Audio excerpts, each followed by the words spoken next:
ஸ்ரீசக்கர வரதாச்சாரியம் சுத்தசத்வ குருத்தமம் ஸ்ரீநிதிம் ராகவம் வந்தே he அபார கருணாகரம் சேஷத்வ வர்ணன கதாம் அதிதஸ்ய காஷ்டா தத்பக்த சேவனமிதம் பரமம் சுபோக்யம் இத்தியாதிகம் வகுளபூஷண ஏகவக்தி சத்ருக்ன மார்க்க பதிகோத பவன் பிரகிருஷ்டா.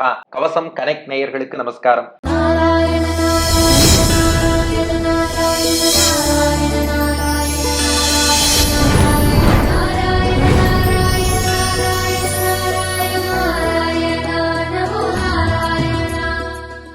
ஆழ்வார்களின் தலைவரான நம்மாழ்வார் அருளிய தமிழ் வேதமான திருவாய்மொழியின் 8ஆம் பத்து 10ஆம் திருவாய்மொழி அடியாருக்கு அடியாராக இருப்பதே வாழ்வின் லட்சியம்னு நம்மாழ்வார் உணர்த்தக்கூடிய நெடுமார்க்கடிமைன்னு தொடங்கக்கூடிய பதிகத்தை அனுபவித்து வருகிறோம். அதிலே இன்றைய தினம் 7வது பாசுரத்தை காண உள்ளோம். சத்ருகணன் பாணிதான் சிறந்தது.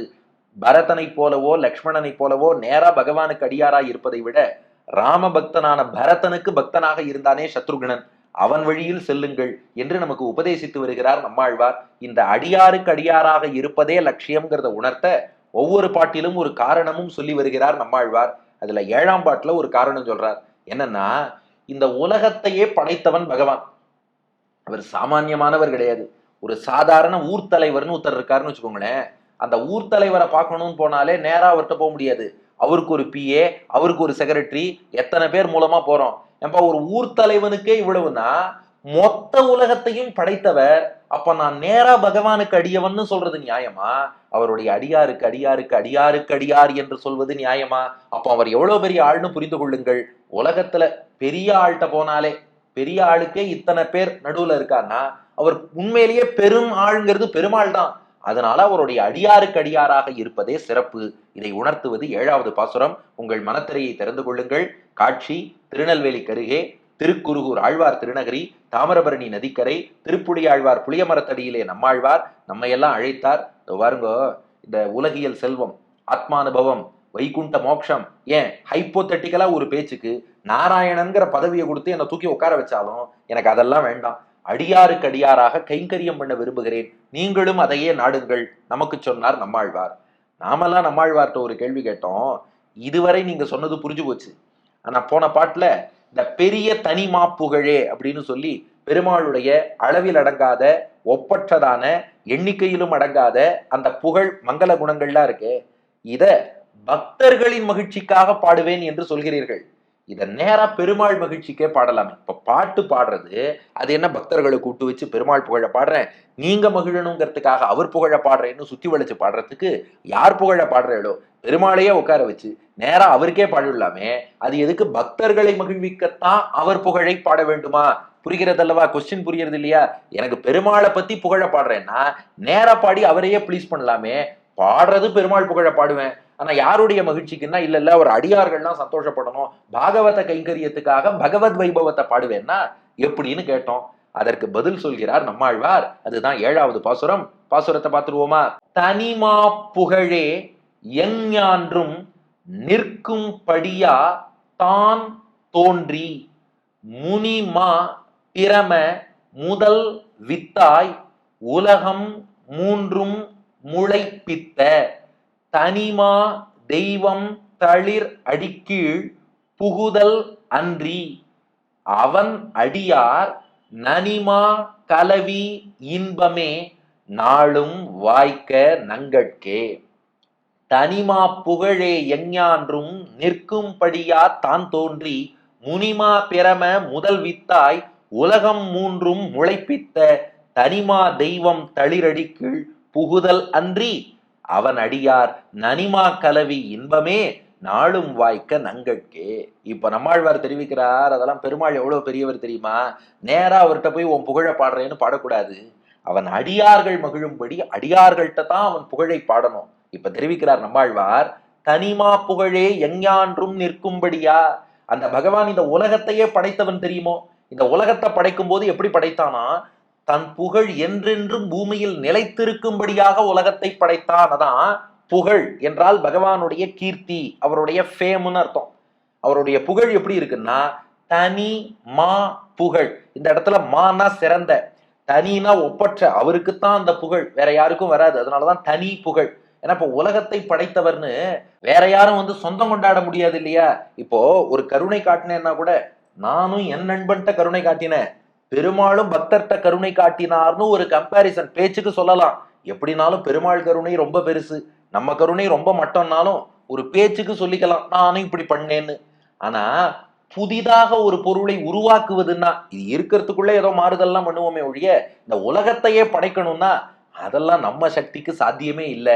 அது எம்பெருமான் ஒருவனால் தான் முடியும். அப்போ தனி அவனுக்கு மட்டுமே தனித்தான மா ரொம்ப பெரிய புகழ். அது சின்ன உலகத்தையா படைச்சிருக்கார், மொத்த பிரபஞ்சத்தையே படைச்சிருக்கார். அப்போ தனிமா புகழே தனக்கே தனித்து பிரத்யேகமாக இருக்கக்கூடிய மா ரொம்ப சிறந்து இருக்கக்கூடிய புகழே அந்த புகழ் மட்டுமே எஞ்ஞான்றும் எஞ்ஞான்றும்னா எல்லா காலத்திலும் நிற்கும்படியா அப்படின்னா இந்த உலகத்திலே நிலைத்திருக்கும்படின்னு அர்த்தம்.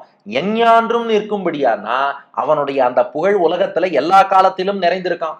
என்ன புகழ்னா இந்த உலகத்தை படைத்தவன்கிற புகழ் தான். ஏன்னா எல்லாரும் என்ன பேசிக்கிறோம், ஆண்டவன் படைத்தான், இறைவன் படைத்தான், படைத்தவனே பாதுகாப்பு, நிறைய வார்த்தை எழுதி கொண்டே இருக்கிறோம் அல்லவா? அப்போ பகவான் உலகத்தை என்னைக்கோ படைச்சான். அவன் என்னைக்கோ படைத்தாலும் படைத்தவன், he is the creator அப்படிங்கிற அவனுடைய புகழ் மட்டும் எஞ்ஞான்றும் நிற்கும்படியா உலகத்துல எப்போதும் இருக்கும்படியாக செய்தான். இது கொஞ்சம் புரியலையே, அவன் புகழ் எப்போதும் இருக்கும்படியாக உலகத்தை படைத்தான்னா எப்படி புரிஞ்சுக்கிறது? இதை நம்பிள்ளை ஈடு வியாக்கியானத்துல விளக்குறார். அதாவது பிரளய காலம், படைப்புக்கு முந்தி பிரளய காலம்னு இருக்கும் இல்லையா? அப்பெல்லாம் ஜீவாத்மாக்களாகிய நாம எப்படி இருந்தோம்னா நமக்கு ஞானம் கிடையாது, உடம்பு கிடையாது. சிறகொடிந்த பறவை எப்படி இருக்குமோ அது போல ஜட பொருள்களை போலத்தான் எல்லா ஜீவாத்மாக்களும் இருந்தோம். அப்போ பெருமாள் பார்த்தாராம், இவ அத்தனை பேரும் ஞானமும் இல்லாமல் சரீரமும் இல்லாமல் ஜடப்பொருள் போல இருக்காளே, இப்படியே இவர்கள்லாம் இருந்தா அவர்களால் எப்படி மோட்சத்துக்கு வர முடியும்? கர்ம வினைகளை எப்படி கழித்து கொள்ள முடியும்? ஒரு பக்தி யோகமோ சரணாகதியோ பண்ணணும்னா எப்படி பண்ண முடியும்? அதனால கருணை கொண்டு நாம் அத்தனை பேரும் உய்வடைய வேண்டும்ங்கிறதுக்காக, அப்போ தனக்காக இல்ல நம்முடைய நன்மைக்காக நாம் உய்வடைய வேண்டும்ங்கிறதுக்காக இவ்வளவு பெரிய உலகத்தை பகவான் படைத்தான்னா எதற்காக? உலகத்துல பாருங்களேன், எத்தனை நீர்நிலைகள் ஏற்படுத்தினா யாருக்காக? நாம தண்ணீர் பெருகுவதற்காக. இந்த நிலத்துல விதை போட்டால் அந்த விதை செடியாக மரமாக முளைக்கும்படி பண்ணா எதற்காக? நாம் உண்பதற்காக. சூரியனை படைத்தானே எதற்காக? நமக்கு ஒளி வேண்டும் என்பதற்காக. மேகங்களை உருவாக்கினானே எதற்காக? நமக்கு தண்ணீர் வேண்டும்ங்கிறதுக்காக. அதான் சொல்றாரு கவிஞர், சொல்றது 100க்கு 100 சரி. உலகம் பிறந்தது எனக்காக, ஓடும் நதிகளும் எனக்காக, மலர்கள் மலர்வது எனக்காக, அன்னை மடியை விரித்தாள் எனக்காக. எனக்காகனா ஒரு ஒத்தர் இல்ல, இது போல ஒத்தொத்தருக்கும் நாம நன்னா வாழணுங்கிறதுக்காக உலகத்தை படைச்சான். அதனால இதை நினைச்சு பார்க்கிற கடைசி ஜீவாத்மா இருக்கிற வரைக்கும் பகவானுடைய இந்த புகழ்ங்கிறது பூமியில இருக்குமா? இல்லைன்னா அவனுக்கே இந்த உலகத்தை படைக்கணும்னு என்ன அவசியம்? நமக்காக ஒன்னொன்னையும் பார்த்து பார்த்து உருவாக்கி கொடுத்திருக்கான். அதனால தனி மா புகழே அவனுக்கே பிரத்யேகமாக உரிய மா ரொம்ப பெரிதான புகழே, உலகத்தை படைத்தவன் என்ற அந்த புகழ் எஞ்ஞான்றும் எல்லா காலத்திலும் நிற்கும்படியா உலகத்திலே நிலை நிற்கும்படியாக அவன் என்ன பண்ணான்னா தான் தோன்றி, அந்த பகவானாகிய தான் அவன் தோன்றி, இந்த இடத்துல தோன்றினா சங்கல்பம் பண்ணான், நினைத்தான்னு அர்த்தம். என்ன நினைத்தான்னா இந்த உலகம் உருவாகட்டும். இப்ப ஜீவாத்மாக்கள்லாம் ஜடம் போல இருக்கா, சிறகுடிந்த பறவை போல் இருக்கிறார்கள். இப்போது உலகம் உருவாகட்டும்னு தோன்றி அவன் சங்கல்பம் பண்ணான். அது ஏன் தான் தோன்றின்னு சொல்லணும்னா, நாமெல்லாம் உய்வடைவதற்காகத்தான் ஒரு உலகத்தை படைச்சார். ஆனா படைச்ச அந்த பகவான் என்ன நினைச்சானா, இல்ல என்னுடைய நன்மைக்காக நான் உலகத்தை படைக்கிறேன், தன்னுடைய நன்மைன்னு நினைச்சு படைச்சாராம். ஏன்னா இந்த ஜீவாத்மா இப்போதாவது திருந்தி நம்மை தேடி வந்தான்னா நமக்கல்லவோ லாபம்னு அவ்வளவு பெரிய மேக்னானிமிட்டி, பெருந்தன்மையோடு தாராள மனத்தோடு தான் தோன்றி தன் காரியத்தை செய்து கொள்வது போல நினைத்து கொண்டு நம் நன்மைக்காக உலகத்தை படைத்தான் பகவான். அதனால தான் தோன்றி தனக்காக இந்த உலகத்தை தோற்றுவிப்பதாக கருதி தோன்றி, தோன்றுதல் எண்ணம் தோன்றுகிறதுன்னு சொல்றான் இல்லையா, அப்படி தோன்றி அவன் மனத்தில் எண்ணம் தோன்றியதான் உலகம் உருவாகட்டும்னு.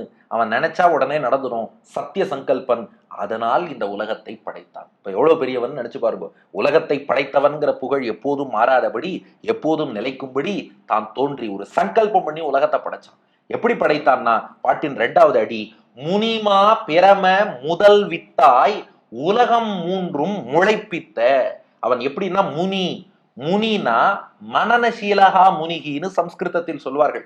யார் ஒருத்தர் மனத்தால் நினைக்கிறாரோ, மனத்தால் நினைப்பவருக்கு முனின்னு பேரு. முனி பெருமாள் என்ன பண்ணாராம், மனசுக்குள்ள நினைச்சாராம் எல்லா ஜீவாத்மாக்களும் உய்வடையணும். அதற்காக நான் இப்போது உலகத்தை படைக்கிறேன்னு தன் எண்ணத்தையே கருவியாக கொண்டார். அப்புறம் யார் படைப்பாளினா மா பிரம. பிரம அப்படின்னா பிரம்மம்னு சொல்றோம் இல்லையா சம்ஸ்கிருதத்துல, அதைத்தான் தமிழ்ல பிரம என்று நம்மாழ்வார் குறிப்பிடுகிறார். பிரம்மன்னா ரொம்ப ரொம்ப ரொம்ப ரொம்ப உயர்ந்தவர்னு அர்த்தம். வெறும் பிரம்மம் இல்ல, பரபிரம்மம்ங்கிறோம். அதாவது உயர்ந்தது எல்லாத்த விடவும் உயர்ந்தவர். அதான் மாபிரமம்னு நம்மாழ்வார் தமிழ்ல எவ்வளவு அழகா கொடுத்திருக்காரு பாருங்க. பரனா உயர்ந்த, பிரம்மம்னா உயர்ந்தவர், பரபிரம்மம்னா உயர்ந்த உயர்ந்தவர்னு அர்த்தம். அதாவது குணத்தாலும் சொரூபத்தாலும் சுபாவத்தாலும் உயர்ந்தவர்.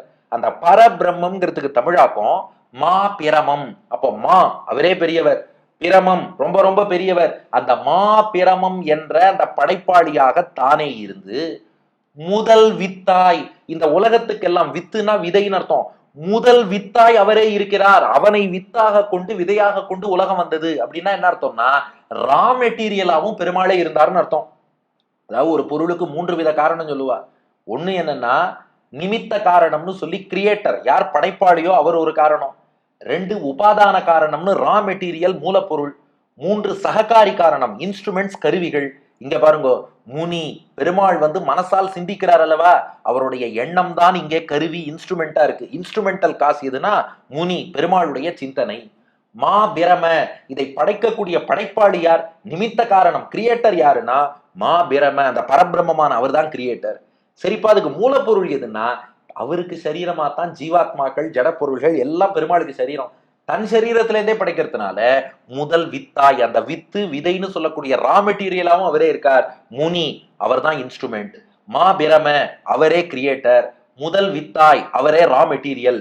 இப்படி இருந்து கொண்டு உலகம் 3ம் முளைப்பித்த. உலகம் 3ம்னா உலகங்கள், அதுக்காக 3 உலகம் தான் இல்ல, மொத்த உலகமும்னு அர்த்தம். உலகம் 3ம் மொத்த உலகங்களையும், அதாவது மேல் உலகங்கள் கீழ் உலகங்கள் இடைப்பட்ட இந்த லோகம், இதை அனைத்தையும் முளைப்பித்த. அந்த வார்த்தை பாருங்க, உலகெல்லாம் தன்னிடம் அரும்பும்படி செய்தான் என்று விளக்கிறார் நம்பிள்ளை. அதாவது முளைப்பித்தங்கிறது எதுக்கு சொல்லுவோம்னா, இப்ப பூமியில ஒரு விதை போடுறோம்னு வச்சுக்கோங்களேன், பூமியிலிருந்து செடிங்கிறது வளர்ந்து வரும், பூமியிலேருந்து செடியை பிரிச்சுட்டா செடி போயிடும். அது போல தன்னிடம் முளைப்பித்தனா பகவான் உயிராக இருக்கிறான், அவனுக்கு சரீரமாக அவனிடம் இருந்து உலகம் முளைத்து வெளியே வரும்படியாக பண்ணுகிறான். முளைத்து வருவது எப்போ அழியணுமோ மீண்டும் தனக்குள்ளேயே எடுத்துக்கொள்வான்.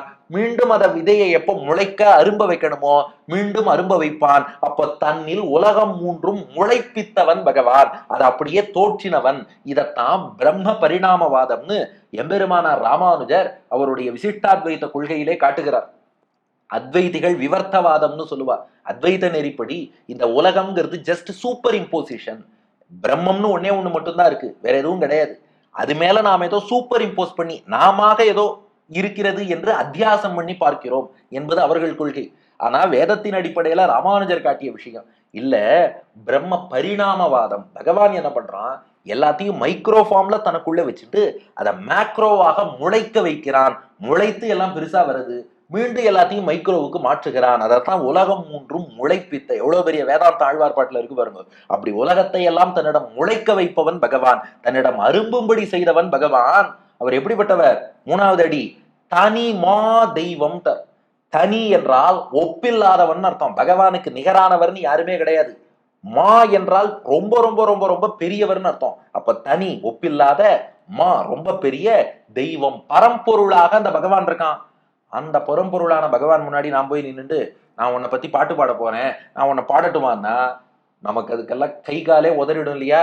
அதனால அந்த தனிமா தெய்வம் இருக்காரே அவருடைய தளிரடி கீழ், தளிர் போன்ற, இந்த செடி தளிர் விடுறதுங்கிறோமே, அந்த தளிர் போன்ற அடி திருவடி பாதம், அதன் கீழ், அந்த திருவடிக்கு கீழே தனிமா தெய்வம் தளிரடி கீழ், அந்த ஒப்பற்ற பரம்பொருளினுடைய திருவடிக்கு கீழே புகுதல்.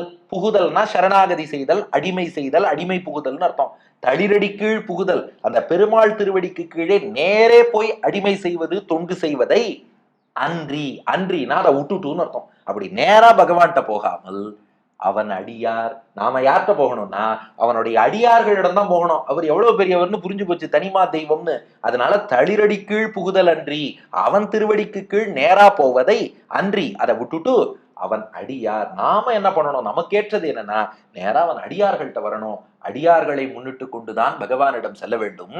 அப்ப அவன் புகழை பாடுகிறேனே, புகழ பாடும்போது என்ன பண்ணணும்னா நேரா பகவானை கூப்பிட்டு இங்க வான்னு சொல்லி உன் திருவடி வாரத்துல நான் பாமாலை சூட்டுறேன்னு சொல்வது சிறப்பில்லை. அவன் திருவடிகளையே ரசிச்சுட்டு இருக்காளே அடியார்கள், அவர்களுக்குத்தான் அந்த திருவடியின் ருச்சி பெருமை எல்லாம் தெரியும். அந்த அடியார்கள் முன்பு இதை நாம சொன்னோம்னா அப்ப அந்த அடியார்கள் ஆனந்தப்படுவார்கள். இந்த மனசுல பதியறதுக்காக ஒரு உதாரணம் சொல்றேன். சமீபத்துல ஸ்ரீரங்கம் ஸ்ரீமத் ஆண்டவன், ஸ்ரீமுஷ்ணம் சின்ன ஆண்டவன், ஸ்ரீ வராக மகாதேசிகர் அவர் திருக்குடந்தையில சாத்துர்மாசியம் அனுஷ்டித்தார். நம்ம ஊருக்கு இந்த மாதிரி ஸ்ரீமத் ஆண்டவன் மகான் எழுந்தருளுகிறார். அவரை வரவேற்க ஒரு திருவிழு கூற்றிருக்கை, கும்பகோணத்துக்கே ஃபேமஸ் திருவிழு கூற்றிருக்கை நாம எழுதி சமர்ப்பிக்கணும்னு சொல்லிட்டு சாத்துர்மாசியத்துக்கு ஒரு 2-3 நாள் முன்னாடியே ஸ்ரீமத் ஆண்டவன் கும்பகோணத்துக்கு எழுந்தருளி ஆயிற்று. அடியன் போய் சேவிச்சு திருவிழுக்கூட்டு இருக்கை ஆண்டவன் பேர்ல எழுதியிருக்கேன்னு சொல்லி அடியன் சமர்ப்பிச்சேன். ஆண்டவன் பூர்த்தியா சேவிச்சு கட்டாட்சமும் பண்ணியாச்சு. கட்டாட்சம் எல்லாம் பண்ணிட்டு அடியன்ட்ட ஒரு நியமனம் சாதிச்சார். பா, வர ஞாயிற்றுக்கிழமை தான் சாத்துர்மாசியம் ஆரம்பிக்கிறது. நீ என்னை பத்தி கவிதை எழுதியிருக்க, என்னை பத்தின கவிதை நீ நன்னா எழுதியிருக்கேன்னு சொல்லலாமே ஒழிய என்னை பத்தின கவிதையை நானே ரசிக்க கூடாது. சாத்துர்மாசியத்துக்கு சிஷ்யா எல்லாம் வருவா, அதனால நீ என்ன பண்ணு, சாத்துர்மாசிய சங்கல்பம் நான் பூர்த்தி பண்ணதும் அங்கே வந்து மேடையில எல்லார் முன்னாடியும் சபையில நீ எழுதின திருவிழு கூற்றிருக்கைன்னு வாசிச்சா சிஷ்யாள் கேட்டு ஆனந்தப்படட்டும். ஏன்னா அவருக்கு இப்ப நாம ஸ்தோத்திரம் பண்ணித்தான் ஆண்டவனுக்கு புதுசா பெருமை வரணும்னு தேவையில்லை. மகான்கள் தங்களை பற்றி ஸ்தோத்திரம் பண்றதா அவளும் ரசிக்க மாட்டா, அதனால சிஷ்யாள் ஆனந்தப்படுவா, அங்க போய் படினார். அதே போல சாத்துர்மாசி சங்கல்பம் பூர்த்தி ஆனதும் அடியன் போய் அதை சமர்ப்பிச்சேன். சரி, இங்க சபையில வாசிச்சுடுனார். சபையில போய் அதை அடியன் சேவிக்கும் போது சிஷ்யா எல்லாரும் ஆனந்தப்பட்டார்கள். அதுக்கப்புறம் ரங்கநாத பாதுகாவிலும் அந்த திருவிழு கூற்றிருக்கை அடியன் வரைந்த அந்த படத்தோடையே சேர்ந்து வந்தது. அதை பார்த்துட்டு பல பேர் சொன்னா அப்பதான் விஷயம் புரிஞ்சுது. அப்போ இறைவனா இருந்தாலும் சரி, ஆச்சாரியனா இருந்தாலும் சரி, நேரா அவர்களை போய் புகழும் போது, இப்ப பெருமாளுக்கு நாம புகழ்ந்தோம்னு சொல்லிட்டு என்ன ஆனந்தம், சரி துதி பண்ணா பிரீத்தி அடைகிறார், அனுகிரகம் பண்றார், அது அப்புறம். ஆனா அந்த பெருமாளுக்கு பிடித்தமான அடியார்கள், பெருமாளை விரும்பும் அடியார்கள் இருக்காளே, அவள்கிட்ட போய் பெருமாளுடைய புகழ பாடினா அடியார்கள் எவ்வளவு மகிழ்வார்கள். அதனால தனிமா தெய்வம் தளிரடி கீழ் புகுதல் அன்றி, பெருமாள் திருவடிக்கு நான் போறது இல்ல, அவன் அடியார், நேரா அவன் அடியார்களின் திருவடியை நோக்கி போற, அந்த அடியார்களிடம் தான் அவன் புகழை பாடுவேன், அதுதான் ஆனந்தம்னார். இப்ப நாம கேட்டோம், இல்ல அது அடியார்கள்ட்ட பாடினா அந்த ஆனந்தம் எப்படி இருக்குன்னு சொல்லுங்கன்னு கேட்டோம். ஆழ்வார் சொன்னார், அது சொல்லி புரிய வைக்க முடியாது. நீங்கள் அடியார்களோடு கூடியிருந்து, சத் சங்கம்னு சொல்றோமே, கூடியிருந்து பாருங்கள், அந்த ஆனந்தம் தெரியும். நனிமா கலவி இன்பமே, இந்த இடத்துல கலவினா கலந்து சேருதல்னு அர்த்தம். நனிமானா மிகச்சிறந்தன்னு அர்த்தம். நனினா மிகவும், இந்த இடத்துல மானா சிறந்த. நனிமா கலவி என்றால் மிகச்சிறந்த கலத்தல், மிகச்சிறந்த சத்சங்கம்னு அர்த்தம். அதில் வரக்கூடிய இன்பமே, அந்த இன்பம் ஆனந்தம் இருக்கே, நனிமா கலவி இன்பமே, அந்த ஆனந்தமே ஆனந்தம். அந்த ஆனந்தம் வேற எங்கேயும் கிடைக்காது. என்னத்தான் திருமலைக்கு நாம போய் பெருமாளையே சேவிச்சாலும் திருமலையப்பனை சேவிக்கிற ஆனந்தத்தை விட அடியார்கள் கோஷ்டியா கோவிந்தா கோவிந்தான்னு கோஷம் போட்டு 7 மலை ஏறி போறோம் பாருங்க, அடியார்களோடு கூடியிருக்க ஆனந்தம் தான் வசதி. அந்த ஆனந்தம் அனுபவிச்சவாளுக்கு தான் தெரியும். அப்ப ஆழ்வார் சொல்கிறார், பெருமாள் திருவடிகளை நேரே பாடுவதை விட அடியார்களோடு கூடி இருக்கணும், அந்த ஆனந்த வசதி. நீங்கள் அதை காண வேண்டுமா, கூடுங்கள் நனிமா கலவி இன்பமே. நனிமா கலவி மிகச்சிறந்த சத்சங்கத்தில் அடியார்களோடு கூடி இன்பமே, அந்த இன்பத்தை அனுபவியுங்கள், அது நமக்கு எப்போதும் கிடைக்கட்டும். நாளும் வாய்க்க நங்கட்கே. நங்கட்கேனா நமக்கேன்னு அர்த்தம். நம்ம அத்தனை பேருக்கும், யாரெல்லாம் இதை விரும்பி வரையிடும், நம்ம அத்தனை பேருக்கும், ஏன் நம்ம சங்கரா தொலைக்காட்சி நேயர்கள், கவசம் கனெக்ட் நேயர்கள், நங்கட்கே நம்ம அத்தனை பேருக்கும் நாளும், ஒவ்வொரு நாளும் வாய்க்க என்றால் வாய்க்க வேண்டும்னு அர்த்தம். எது வாய்க்க வேண்டும்னா நனிமா கலவி இன்பமே நாளும் வாய்க்க நங்கட்கே. அந்த அடியார்களோடு கூடியிருக்கும் பாக்கியம் முதல்ல நமக்கு கிடைக்கணும். அதை பகவான் தான் அனுகிரகம் பண்ணணும். பகவான் அனுகிரகம் பண்ணி அடியார்களோடு கூடியிருக்கும் பாக்கியம் கிடைச்சதுன்னா அந்த ஆனந்தம் எவ்வளவு பெருசுன்னு தெரியும். அது புரிஞ்சா நீங்க இந்த கேள்வியே கேட்க மாட்டேள். அடியார்கள் மகிழத்தான் திருவாய்மொழின்னு உங்களுக்கு புரிந்துவிடும் என்கிறார் நம்மாழ்வார். அதுதான் இந்த 7வது பாசுரம். தனிமா புகழே எஞ்ஞான்றும் நிற்கும்படியா தான் தோன்றி முனிமா பிரம முதல் வித்தாய் உலகம் 3ம் முளைப்பித்த தனிமா தெய்வம் தளிரடி கீழ் புகுதல் அன்றி அவன் அடியார் நனிமா கலவி இன்பமே நாளும் வாய்க்க நங்கட்கே. இதுல நம்பிள்ளை ஈட்டு பாடத்துல நிற்கும் படியா தான் தோன்றின்னு தான் இருக்கு. சில பாடங்கள்ல நிற்கும் படியாய் தான் தோன்றின்னு இருக்கும். அது என் நம்பிள்ளை ஈட்டுல சொன்னதை சொல்றேன். ஏன்னா பின்னாடி யாரா கமெண்ட்ல வந்து பாட்டை தப்பாக சொல்லிவிட்டார் அப்படின்னு சொல்லக்கூடாது இல்லையா, அதனால முன்னாடியே அடியன் அதையும் சொல்லிட்டேன். பாட்டின் திரண்ட பொருள் ஒப்பற்ற தன்னுடைய சிறந்த புகழ், உலகை படைத்தவன்கிற புகழ் என்றும் நிலைத்திருக்கும்படியாக மனசுல ஒரு சங்கல்பம் பண்ணி தன் எண்ணத்தை கருவியாக்கி பரம்பொருளாகிய தானே படைப்பாளியாக இருந்து தன்னுடைய சரீரத்தையே மூல பிரகிருதி ஜீவாத்மாக்கள் இவர்களையே மூலப்பொருளாக கொண்டு இந்த உலகத்தை எல்லாம் தங்கிட்ட முளைக்க வச்சானே, அரும்ப வச்சானே பகவான், அவன் தனிமா தெய்வம். அவன் திருவடிக்கு கீழே நம்ம நேரா போக முடியாது. அவன் அடியார்களிடம் தான் செல்ல வேண்டும். அந்த அடியார்கள் மகிழும்படி பாசுரம் பாடணும். அவர்களோடு கூடியிருக்கும் மிகச்சிறந்த அந்த சேர்த்திங்கிற அந்த ஆனந்தம் இருக்கே, கலவி இன்பம், அது ஒவ்வொரு நாளும் நமக்கெல்லாம் கிடைக்கணும். அடியார்களோடு கூடியிருக்கும் பாக்கியம் எப்போதும் வேண்டும்னு 7ஆம் பாசுரத்தில் தெரிவிக்கிறார் நம்மாழ்வார். இதற்கு மகாவித்வான் வில்லூர் நடாதூர் வெங்கடசேஷாரிய மகாதேசிகன் அருளிய சம்ஸ்கிருத வடிவம். பிராதுர்பூய ஸ்வயம் சுஸ்திரம் அதுலமஹா கீர்த்தி சித்தியை பவன் சன்னு தியாத்ரு பிரம்மாதி பீஜம் பரமுபஜனனே கர்த்துரஸ்யாஸ்திரிலோக்யாஹ தேவஸ்யைகஸ்ய ஹித்வா ஸ்வசதிருஷ கிசலாங்கிரியோः பிரவேசம் ததீய ஸ்லாக்ய ஸ்லேஷ பிரமோத பரமிக மகதः சித்தியது பிரத்யகம் நஹா. அடியன் வழங்கும் ஆங்கில வடிவம். He willed to create the universe so as to make his fame stand firmly.